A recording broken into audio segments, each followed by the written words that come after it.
Plus en détail de cette élection, nous retrouvons tout de suite Nadia Pacro en direct de Paris. Nadia, bonjour.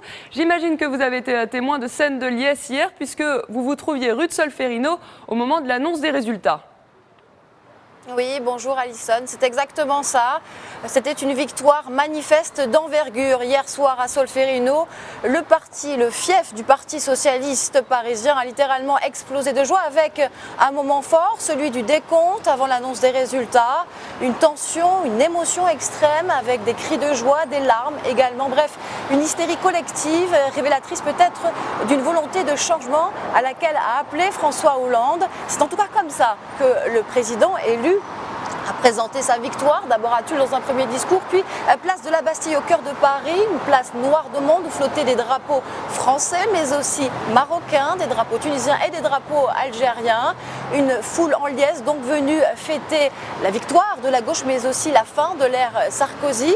Une victoire franche, Alison, pour François Hollande avec près de 82% des électeurs qui se sont mobilisés pour ce scrutin.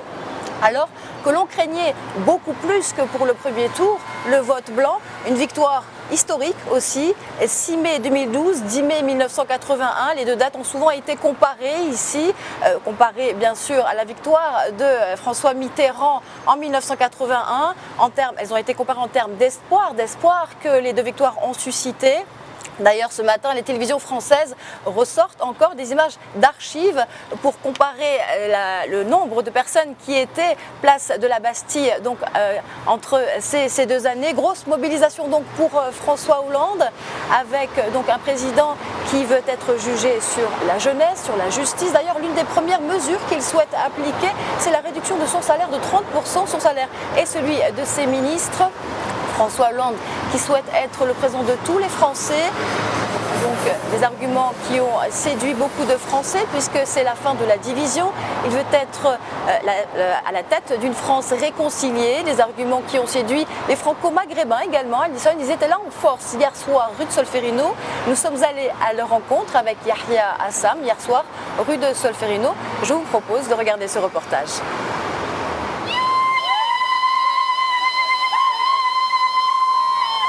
La victoire de François Hollande est aussi la leur. 20h01, rue de Solferino à Paris, la rue exulte. Les Français d'origine maghrébine sont au rendez-vous. Une marée humaine est venue fêter l'événement. Hollande président, mais surtout le départ de Sarkozy. Une joie hystérique pour ces Français-là, pris en otage jusqu'au dernier moment de la campagne électorale. Eh bien, c'est la joie. Voilà, c'est la joie. Je suis très heureuse. J'apprécie de partager ce moment avec la majorité des Français. La victoire de François Hollande, c'est aussi une vraie délivrance pour ceux qui ont pâti de la politique sarkozyste. Je suis très heureux parce qu'on a subi les foudres de M. Guéant par rapport à la circulaire. Donc là, on est super content parce qu'on a pu s'exprimer. Nous, on n'a pas pu voter, mais on a milité dans le cadre de cette élection pour élire M. François Hollande, qui nous a promis de revoir la situation des étrangers en France et des immigrés principalement. Les socialistes au pouvoir, une bonne nouvelle pour la composante maghrébine de l'Hexagone. Qu'en sera-t-il des relations entre Paris et Rabat, entre Paris et le Maghreb? La réponse des experts est plutôt nuancée. Il y a toujours une dichotomie entre un parti socialiste qui serait considéré comme plus proche, bienveillant vis-à-vis des musulmans de France, des franco-musulmans, des franco-maghrébins, et plutôt mal vu du point de vue de sa vision de la politique internationale à l'égard d'un certain nombre de questions qui intéressent cette même composante et qui intéressent au-delà le monde arabe et le monde musulman. François Hollande est le second président socialiste de la Ve République après François Mitterrand en 81. Le droit de vote des étrangers au municipal faisait alors déjà partie des promesses du Parti de la Rose. Alors Nadia, la présidentielle à peine terminée, ce sont maintenant les législatives qui sont dans tous les esprits. Une bataille que veulent remporter les Français de gauche et notamment beaucoup de franco-maghrébins. Exactement, Alison, une bataille de gagner, mais pas la guerre. La gauche n'a pas l'intention de déposer les armes. Des franco-maghrébins s'engagent en tant que candidats, mais pas seulement. C'est le cas d'ailleurs de Karim Bouamram, 39 ans, un franco-marocain, adjoint au maire de Saint-Ouen, mais qui était également responsable de la campagne de François Hollande dans cette même ville. Alors, je l'ai rencontré hier et je lui ai demandé ce qu'elle allait changer avec François Hollande pour les Français d'origine maghrébine, notamment ce qu'elle allait changer entre Rabat et Paris également.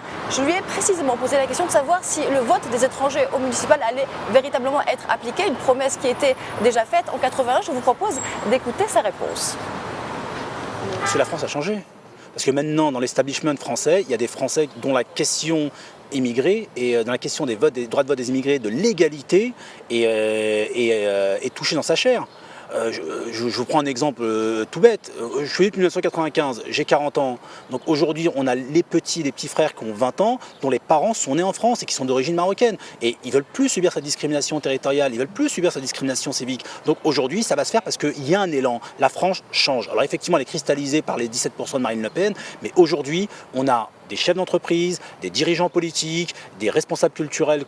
Arrêtez de faire en sorte qu'aujourd'hui, lorsqu'on est français musulman, on ait un problème. La relation entre Paris et Rabat, les Marocains ou les MRE ne sont pas un problème, sont une solution. Voilà ce qui va changer.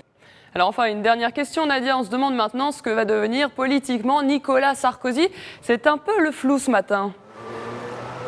Oui, c'est un peu le flou. Il a dit qu'il ne mènerait pas la bataille des législatives. Il veut redevenir un Français parmi les Français. Après 35 mandats politiques, il dit être toujours aux côtés de l'UMP, mais décide donc finalement, il ne l'a pas clairement dit, mais peut-être d'abandonner la vie politique. On le saura dans quelques jours. Merci beaucoup Nadia, à très vite.